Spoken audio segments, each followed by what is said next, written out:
Muy buenas tardes, que el Señor les bendiga. Espero que estén todos bien en esta tarde y que puedan estar dispuestos a escuchar nuevamente el consejo de la palabra de Dios.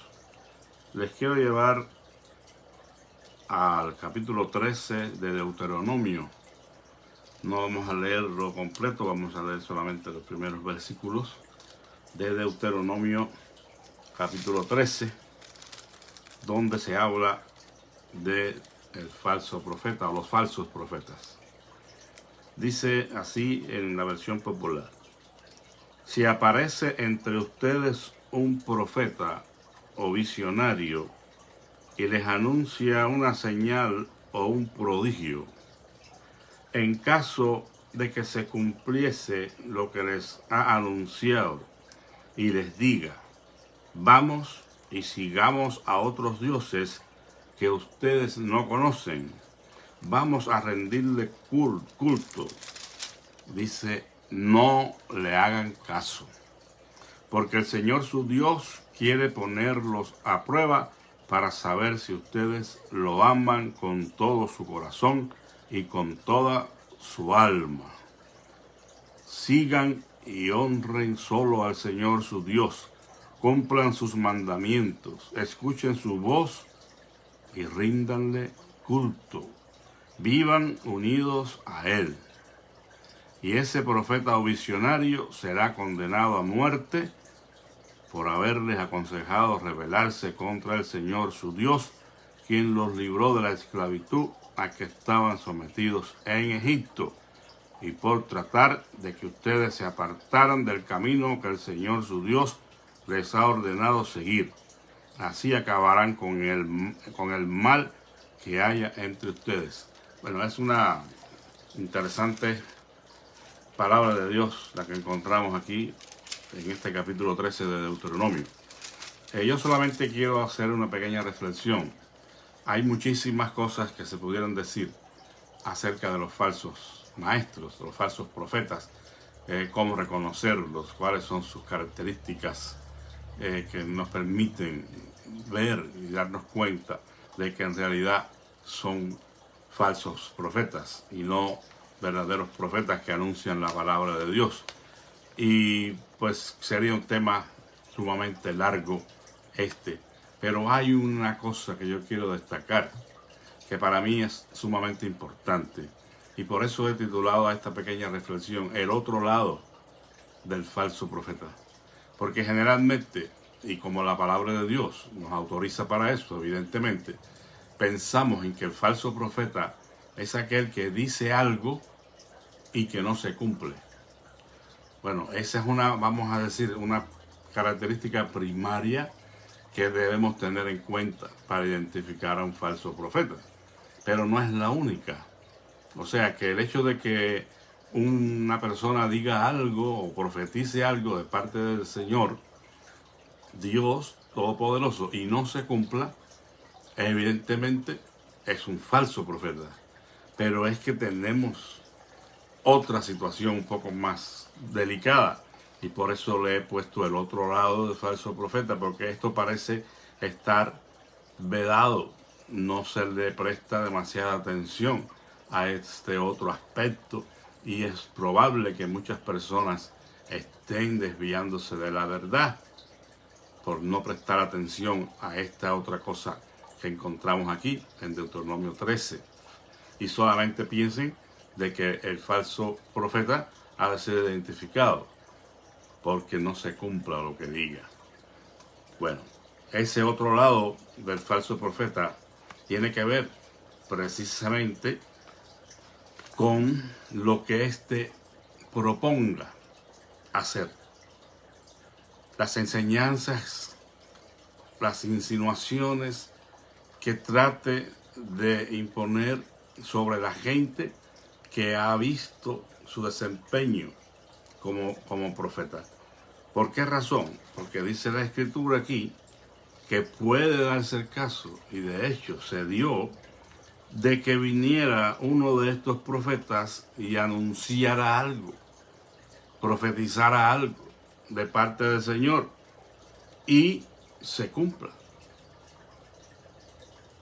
bueno, no dice que sea de parte del Señor, pero sí dice cuando venga este profeta o visionario y les anuncie una señal o un prodigio, en el caso que se cumpla lo que les había anunciado, y les diga entonces vamos y sigamos a otros dioses que ustedes no conocen, vamos a rendirle culto, y dice no lo escuchen. No dice que sea de parte del Señor, pero sí dice que viene y hace un anuncio o una profecía, y esta puede cumplirse. Muchas personas entonces, cuando ven que algunos de estos personajes hacen o dicen una profecía y se cumple, entonces asumen de que es un profeta verdadero. Pero bueno, la primera cosa es que tenemos que observar, y por eso hice la aclaración, porque no es de parte del Señor que esta persona habla, pero sí viene y puede hacer una declaración que se cumpla, o puede realizar incluso señales y prodigios. Y en ese caso, la persona ingenua, la persona que no está firme en los caminos del Señor, que no conoce las Escrituras, puede ser engañada. Por eso es que tenemos que tener bien claro este asunto. Los profetas verdaderos hacían señales y prodigios, pero solamente cuando Dios se los permitía, cuando Dios estaba haciendo esas señales y prodigios por medio de ellos, porque en realidad ningún hombre puede hacer absolutamente nada. Solo Dios puede hacer milagros, solo Dios puede hacer prodigios, solo Dios puede dar señales verdaderas. Y Él, vamos a decir que se gozaba en usar a ciertos individuos que Él escogía para realizar su obra, enviándoles para que ellos hicieran estas grandes hazañas en el nombre del Señor. Y por esa razón Él les permitió hacer estas señales. Vamos a poner algunos ejemplos. Cuando leemos en Éxodo 4, versículos 29 al 31, que se presentó Moisés y Aarón, se presentaron ante los ancianos del pueblo de Israel para hacerles saber las cosas que Dios les había dicho en cuanto a la liberación del pueblo de Egipto. Ellos seguramente les contaron todas las cosas a lujo de detalles de cómo Dios se había manifestado a Moisés. Y en este caso, entonces, Moisés y Aarón, Dios les permitió que hicieran las señales delante de ellos, las señales que ya Dios les había dado anteriormente. Él les permitió que las hicieran delante de los ancianos de Israel, para que hubiera consenso, para que el pueblo y los gobernantes de Israel pudieran creer y pudieran seguir adelante con el proyecto liberador de Dios. Pero solo porque Dios se los permitió. Eran sus profetas, eran sus enviados, y necesitaba una confirmación de que la palabra que ellos habían recibido era realmente del Señor, y por eso se realizaban estas señales que solamente Dios podía hacer en una manera perfecta y total, cabal. Porque si vamos, como vamos a ver, los magos de Egipto imitaron algunas de estas señales, hicieron lo mismo, pero como podemos leer en el texto sagrado, la serpiente de Moisés devoró a la serpiente de los magos egipcios. Entonces, ese es el primer ejemplo. El segundo ejemplo lo encontramos en Primero de Reyes 18, donde un verdadero profeta de Dios, que se llamó Elías Tisbita, este hombre lanza un desafío tremendo allí a aquellos profetas de Baal, pero en el contexto nuevamente permisivo de Dios, porque de hecho el sacrificio se ofreció fuera del templo, cosa que no podía hacerse de esa manera.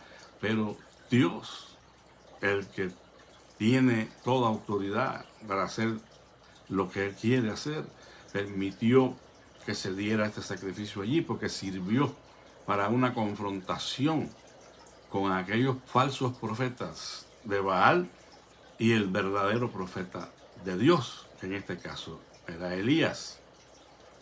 Elías deja que ellos preparen allí el escenario y se pusieron los bueyes, se le pusieron la leña y él ordenó que se le echara agua.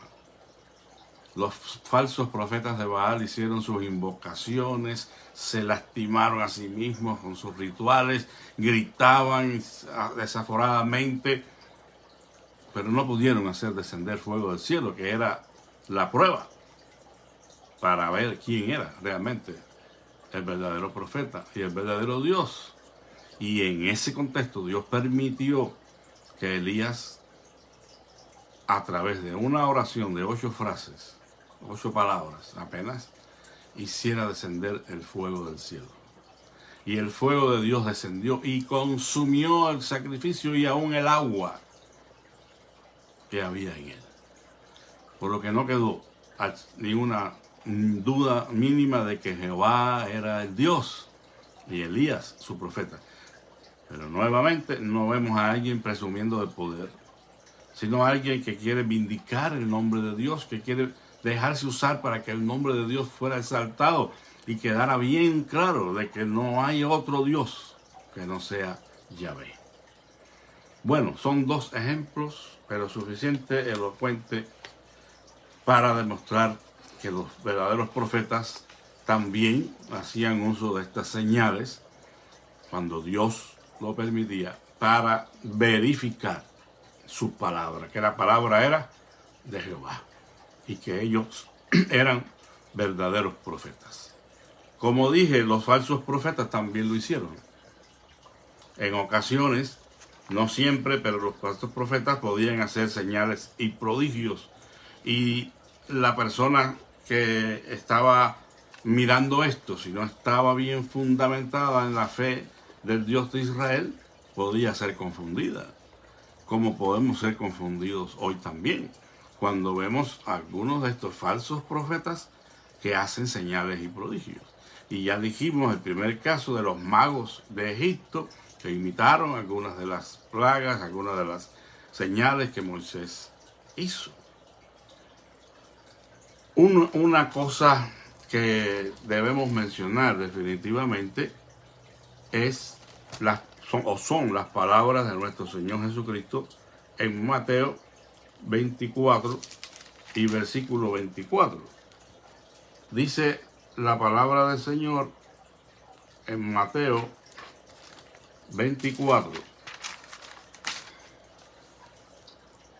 y versículo 24: porque se levantarán falsos cristos y falsos profetas, y harán grandes señales y prodigios, hasta el punto de engañar, si fuera posible, aún a los escogidos.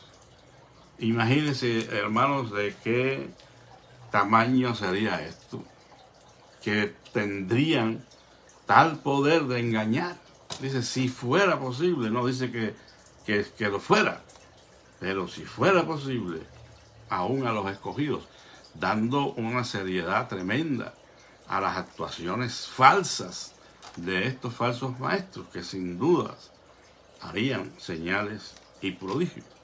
Recuerden a Elimas, el mago, este personaje que se ganaba la vida con su magia engañando a medio mundo. Y toda la ciudad estaba admirada a través de los actos de magia de este hombre. Solamente con la predicación del Evangelio, algunos pudieron creer en el Evangelio de Cristo, y entre ellos él, aunque no dio evidencias de una conversión genuina. Pero los tiempos en este sentido no han cambiado, siguen en el escenario de la humanidad los falsos maestros y los falsos profetas. Algunos de ellos logran hacer quizás señales genuinas, pero ¿dónde debe estar nuestra atención? En las profecías que dicen y no se cumplan. Bueno, esa es una parte. Pero ¿y qué si se cumplen? ¿Qué pasa entonces si lo que dicen se cumple? Si logran hacer señales y prodigios, como lo está diciendo el maestro aquí, en Mateo 24, ¿cuál sería entonces la dirección que debemos tomar? ¿Cómo podemos identificar?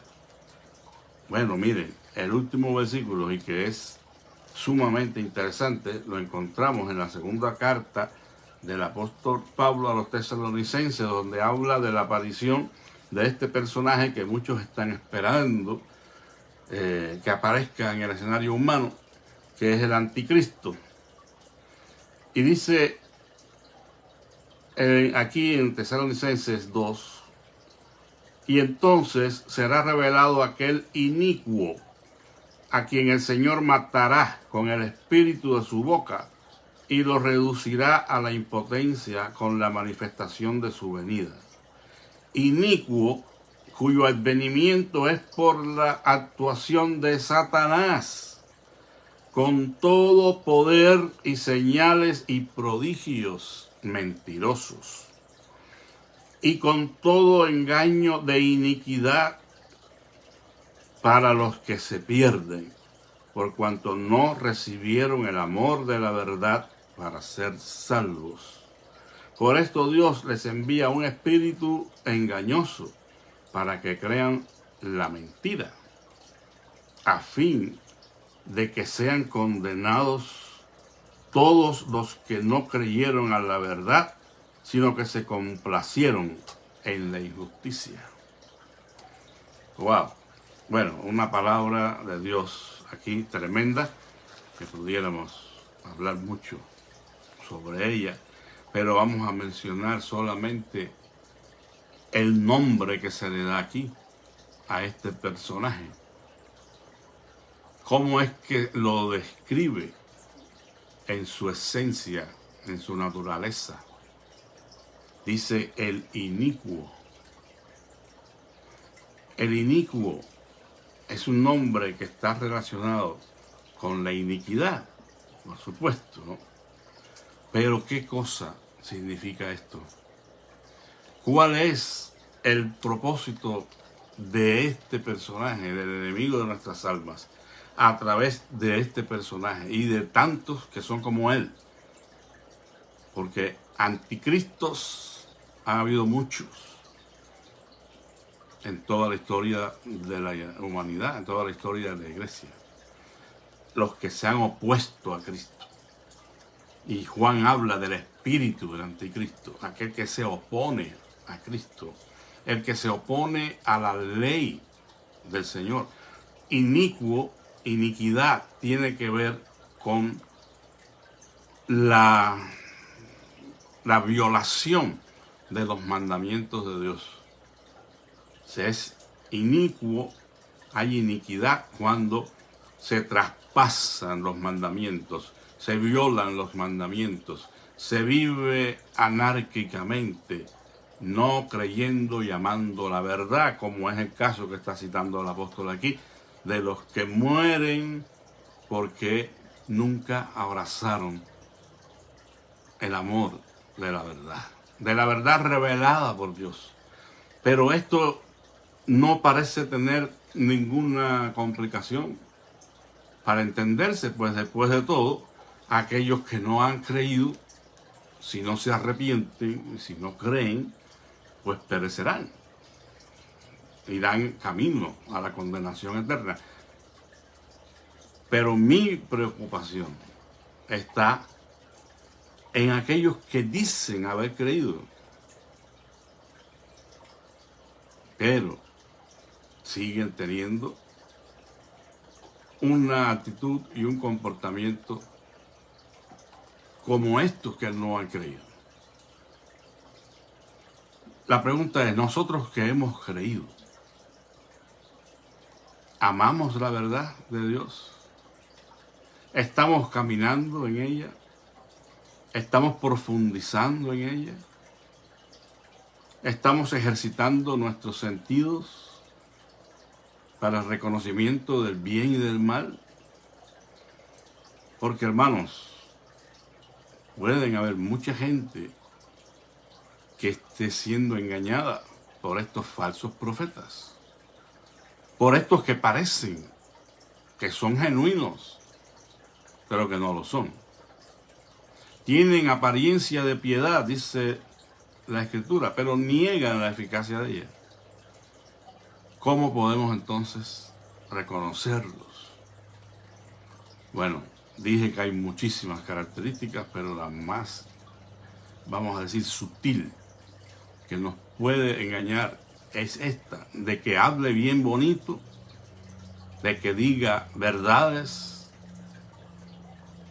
mezcladas con mentiras, muy ocultas, muy convincentes. Bien sabe Dios que no morirán, le dijo la serpiente a Eva.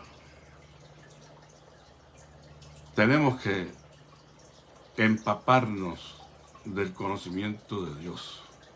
Tenemos que conocer su palabra. Tenemos que vivir en comunión con Él, porque los falsos maestros están que pululan en estos tiempos. Donde quiera están, y son muchos. Los que son, pues evidentemente hacen cosas que fácilmente reconocemos que son contrarias a las Escrituras, pues resulta fácil, pero aquellos que hablan bien y convincentemente y que hacen señales y hacen prodigios, quizás hasta ahora no han llegado a ese nivel, pero según la advertencia del Señor pueden aparecer en cualquier momento. Y dice muy bien la palabra de Dios, si ven que dice, ahí está el Cristo, o está allá, no vayan. O sea, no se dejen engañar por alguien que hable bonito y que haga señales y prodigios. En última instancia, el reconocimiento de tal persona como falsa está aquí en Deuteronomio 13, cuando dice el Señor, aunque se cumpla lo que diga, si ellos te tratan de apartar del camino del Señor, que en este caso era la idolatría, entonces no creas a ese profeta, porque no es profeta de Dios. Está diciendo una profecía que se cumple, sí, y eso puede engañar a muchos. Oh, mira, se cumplió lo que dijo, es profeta. No. Si esa persona no te instruye y te guía en la verdad de Dios y no te enseña a apartarte del mal, apartarte del pecado, esa persona no es un verdadero profeta. Porque la señal inequívoca de que estos hombres hablaron la verdad de Dios eran sus vidas de testimonio. Los profetas en Israel no eran cualquier persona. Eran hombres santos que cumplían los mandamientos del Señor y que vivían en una comunión con Dios muy fuerte. Y lo dejaban ver. Y Dios respaldaba sus palabras. Tengamos mucho cuidado porque hay muchísima gente hoy diciéndonos de que este es el camino, aquel otro es el camino, y predicando un evangelio que no tiene nada que ver con el evangelio de nuestro Señor Jesucristo, y mezclan verdades con mentiras, que si no estamos bien empapados del conocimiento de Dios en su palabra, también podemos ser engañados. Que Dios les bendiga. Espero que pueda usted dedicar tiempo al estudio de la Escritura, a orar, a pedir al Señor que le guarde, porque estos tiempos que vivimos son peligrosos y definitivamente, pues, si no estamos bien caminando con el Señor, nos podemos desviar. Bueno, hermanos, quisiera que siguiéramos orando por las necesidades de la iglesia, de cada familia, por los enfermos. Oremos por la hermana Catalina Quintanar, que todavía se siente enferma. Que Dios ponga su mano sobre su vida y le dé una pronta recuperación. Ayer estuvimos orando por algunas necesidades y también escuchar algunos testimonios, y damos gracias a Dios cómo Él se está moviendo en medio nuestro, y esperemos que así continúe el Señor bendiciéndonos. Oremos por la actividad del domingo, donde vamos a dar gracias a Dios por todas sus bondades en este servicio especial de acción de gracias, y no olvide la promesa de fe que usted hizo al Señor. Espero que nos podamos ver el domingo. Oremos por las ancianas, hermanos. La hermana Mariquina Díaz ha tenido una dificultad con un dolor en su costado, y aunque ya se siente mejor, está pendiente un estudio que le van a hacer, un MRI, para ver qué es lo que está pasando. Oremos por nuestra hermana Mariquina y sigamos orando los unos por los otros. Padre, en el nombre de Jesús, gracias en esta mañana o tarde ya te damos por la verdad de tu palabra, por alertarnos, Señor, acerca de los falsos profetas que nos rodean. Pero gracias por las señales inequívocas que tú nos das de lo que es un verdadero y un falso profeta. En esta mañana te ruego que nos ayudes a caminar bajo la luz de tu verdad y a amar tu verdad, Señor, con todas las fuerzas de nuestro corazón. Tú conoces la necesidad de cada hermano, te ruego que seas propicio a cada uno de ellos. Te pedimos por la recuperación de nuestra hermana Catalina Quintanar. Padre Santo, te ruego que tú pongas tu mano sobre ella y le des una pronta recuperación. Bendícele, Señor, en sus esfuerzos, en la obra tuya. Tú sabes el trabajo, Padre, que realiza la Sociedad Misionera y todos los departamentos de la iglesia que necesitan, Señor, de tu dirección. Bendice a cada uno de estos departamentos, a cada uno de sus líderes. Y, oh Señor, rogamos que nos guardes a todos muy cerca de ti. Y, Señor, nos regales un domingo de acción de gracias de mucha bendición, donde nuestros corazones se levanten para agradecerte por todas tus bondades, Señor. Gracias por tu don inefable, por Jesucristo, nuestro Señor y Salvador. Es en ese nombre, Dios amado, que oramos y te lo pedimos todo. Amén. Que Dios les bendiga y que tengan un feliz día. Que la paz de Cristo sea con todos. Amén.